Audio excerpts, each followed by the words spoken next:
Dans un monde sans pitié où il ne règne que la terreur et la souffrance et une guerre éternelle, les Xénos, les Astartes, les humains et les orques se battent pour un combat éternel. Dans ces histoires, découvrons ensemble l'horreur et les complots qui se cachent derrière tout cela. Bienvenue à Storyhammer. Un appel perdu, partie 2. À tous les dispossesses, repliez-vous et regroupez-vous. Ce fut les derniers mots que j'ai entendus du Seigneur Zéro avant de perdre contact avec tout le monde. Moi, Switch et mon collègue, le Extra Militarium, nous avons réussi à sortir de la salle des générateurs intacte, non sans avoir perdu un de nos collègues et devoir affronter plusieurs tyrannides. Qu'est-ce qui se passe ici? Ça devait être une mission de sauvetage, mais en même temps, j'avoue que nous ne connaissions pas les détails. Moi et mon collègue, nous nous avancions tranquillement dans les corridors. À chaque instant, nous pensions que nous serions surpris par des nouvelles vagues de tyrannides. Mais rien. Cela devenait silencieux. Ils étaient malins. Ils l'avaient toujours été, d'ailleurs. Pourtant, quelque chose était différent avec ceux-là. Ils pouvaient se cacher partout. En entrant dans la pièce, je suis avancé pour pouvoir observer et je me suis fait attaquer par des hordes. Des petits Reapers se sont mis à m'attaquer. Aucun problème pour moi. Ils étaient nombreux et se dirigeaient vite sur moi, mais j'ai rapidement pris le contrôle de la situation. J'ai braqué mon combi lance-flamme sur eux et je les ai grillés les uns après les autres. Après que le dernier d'entre eux ait poussé son cri d'agonie, mon collègue est entré dans la salle en inspectant les murs pour être sûr qu'ils étaient seuls. C'était le cas. Nous avons donc décidé de continuer vers le prochain corridor. Je me demande comment se débrouillent les autres. Les communications sont brouillées et nous n'avons plus de contact. J'espère que tout le monde va bien.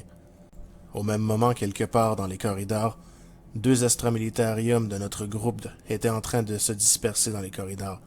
Ils fouillaient les vaisseaux à la recherche des survivants, tout en restant sur leur garde. Eux aussi, comme nous tous, s'étaient fait attaquer par les tyrannides. Ils avaient eu de la chance jusqu'à-là, malgré leur consistance et leur morale. Contrairement à nous, les Space Marines, ils n'avaient pas un courage infaillible, mais ils étaient courageux même à cela. Et ils se sont engagés de leur plein gré, en sachant pertinemment qu'ils pouvaient mourir à tout instant. Ils avancèrent prudemment dans les corridors, inspectant et scrutant chaque angle pour être sûrs de ne pas se faire prendre. Ils étaient à la recherche d'un de nos groupes, ou peut-être quelques survivants. Je ne peux savoir ce qu'ils ressentent. Depuis longtemps, je ne ressens plus la peur. Mais je peux me douter qu'ils ne sont plus qu'à un cheveu de céder. Ils s'avancèrent dans d'autres pièces, pour finalement faire une découverte que nous découvrirons nous-mêmes plus tard. L'un d'entre eux essaya à nouveau la radio pour voir s'il pouvait nous communiquer, mais rien, et c'est à ce moment-là que c'est arrivé. Il y eut un hurlement et des bruits de craquements et de déchirements de chair. Ils se firent attaquer par un des raveneurs. Pendant qu'un était en train de mourir, l'autre essaya de prendre la fuite. Malheureusement pour lui, le raveneur l'attrapa et le cloua au sol, en train de lui dévorer l'estomac pendant qu'il était encore vivant. Et puis, c'est à ce moment-là que nous avons entendu le bruit d'une explosion.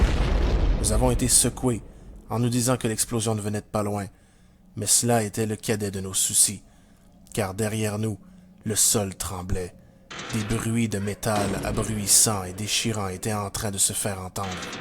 Le gardiman et moi nous sommes retournés pour voir avec effroi le plancher en train de s'ouvrir.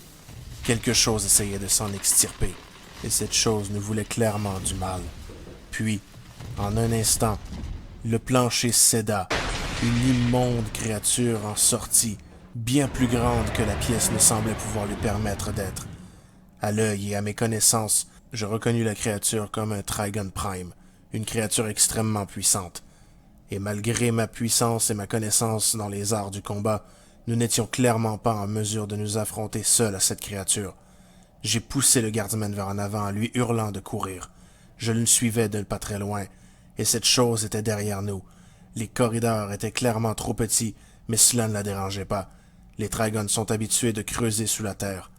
Nous nous avancions et nous courions aussi vite que nous pouvions, mais cette chose était clairement sur le point de nous rattraper. Le corridor ne semblait pas prendre de fin. Tout d'un coup, le gardiman tomba. En un bref instant, je le remis sur ses jambes et le poussa à nouveau par en avant. Il ne fallait pas s'arrêter. Tout d'un coup, nous étions pour arriver dans une plus grande pièce. J'ai saisi ma chance malgré le fait que nous étions très près de cette créature. J'ai poussé le gardiman de côté, Manquant de lui l'écraser sous le poids de mon armure, le Trigon alla défoncer un autre mur au fond de la pièce. Le gardiman et moi nous sommes relevés et avons entendu que cette créature soit assez loin pour pouvoir nous remettre en marche. Nous avions peur qu'il fasse demi-tour, mais au final, ce n'est pas arrivé. Nous aurions pu aller tout droit là où il y avait les débris et les décombres laissés par le Trigon, mais nous avons préféré aller dans l'autre direction. Pour l'instant, mieux valait mettre le plus de distance possible entre cette chose et nous. Nous avons avancé prudemment dans les corridors, essayant de ne faire le minimum de bruit pour attirer l'attention. Cela semblait avoir fonctionné. Rien ne nous suivait. Nous avons traversé les prochaines portes et corridors sans rencontrer de résistance ou de problème de quelque sorte. Peut-être que nous étions dans une zone abandonnée, ou peut-être que les tyrannides n'étaient pas arrivés jusque-là. Après quelques détours, nous sommes arrivés dans un corridor où il semblait y avoir eu une explosion. De plus, au fond du corridor, nous apercevions quelque chose. Mon radar ne détectait rien, donc il n'y avait pas de forme de vie. Et en nous approchant, nous avons aperçu un tyrannide mort, plus 2 autres gardes. En accourant vers eux pour observer, nous nous sommes rendus compte que c'étaient nos collègues. Ils avaient dû se faire attaquer par le tyrannide qui était maintenant en pièces, mais il y avait clairement eu une explosion. Quelque chose attira mon attention à ce moment-là. Une porte, mais pas n'importe quelle porte. Le signe des Blood Angels était inscrit dessus. C'était bizarre. Ce n'était pourtant pas une station Blood Angels. Ma curiosité prenant le dessus, j'ai laissé les corps de mes amis derrière pour aller déverrouiller la porte. Il y avait énormément de sécurité, mais rien que je ne puisse pas franchir. Une fois la porte ouverte, mes soupçons ont été confirmés. Là, dans une chaise de stase, se tenaient les restes d'un Space Marine Blood Angels. Qu'est-ce qu'ils pouvaient bien faire ici? Et encore plus curieux, il y avait des tubes à gauche et à droite contenant des génomes de Space Marine. Ceci devenait de plus en plus étrange. Que se passait-il donc sur cette station? Les tyrannides avaient pu envahir cette station, mais qu'est-ce que le cadavre d'un Astartes faisait ici? Je n'ai pas eu le temps de me poser plus de questions que le gardiman m'a appelé en alerte. Il m'a dit avoir vu quelque chose bouger au fond du corridor. Je suis ressorti de la pièce en reverrouillant la porte. Lorsque j'ai regardé, je n'ai rien vu, mais il m'a assuré qu'il avait vu quelque chose bouger. Alors, nous nous sommes tous les deux dirigés vers le fond, nos armes braquées. Nous étions prudents et observions chacun des corridors, mais rien. Alors nous avons ouvert la porte, en espérant trouver ce qui avait bougé au fond. Et ce fut le cas. Nous sommes tombés sur un gardeman, mais pas un qui faisait partie de notre coalition. Je lui ai demandé qui il était, et il m'a répondu « Je suis Jefferson ».